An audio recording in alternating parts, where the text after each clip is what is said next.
Tessa was ready and packed with a few minutes to spare, standing in the open doorway enjoying a gentle evening breeze. It wasn't quite dark, and the vivid powder blue twilight felt like something she hadn't had time to stop and contemplate in years. It struck her as a premonition, a promise of all the good things still out there on the horizon, and her hand went unconsciously to her stomach. The street was quiet, and Tessa could hear the little girl next door rehearsing at her piano, playing Beethoven's Moonlight Sonata.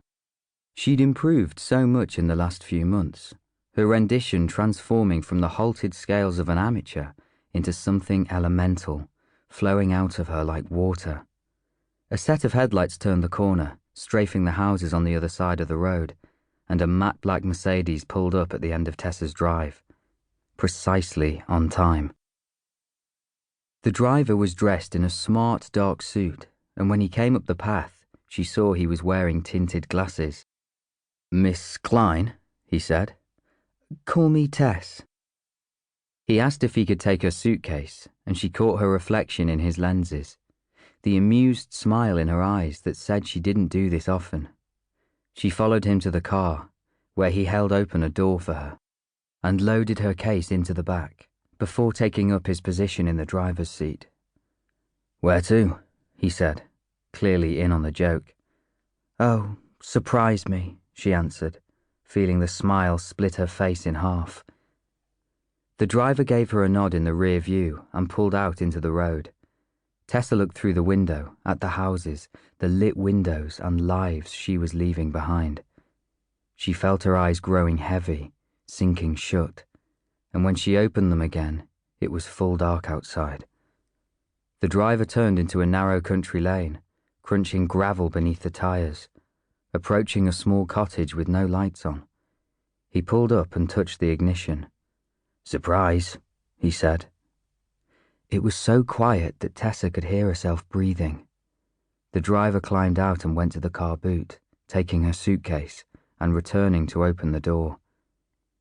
He clicked on a mag light and led them towards the cottage. "We're looking for a cactus," he said, examining the pots lined up against the wall. Tessa bent to the plant and found the spare key hidden beneath it.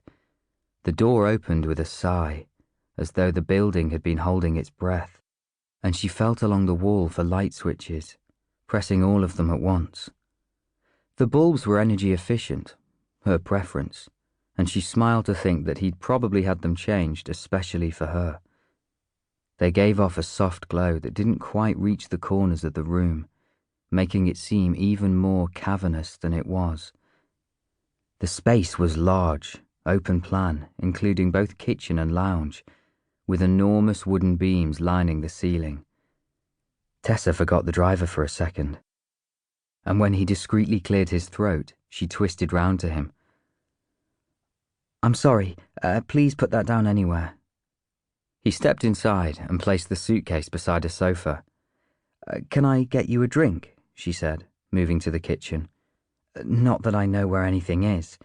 We should probably wait for his lordship." When the driver didn't respond, she turned to him. He was much closer now, and she wondered how he moved so quietly. "I'm afraid he's not coming." She took half a step backwards. "Some kind of problem?" "You could say that." His tinted glasses made the expression unreadable. "I'm afraid it's over, Miss Klein."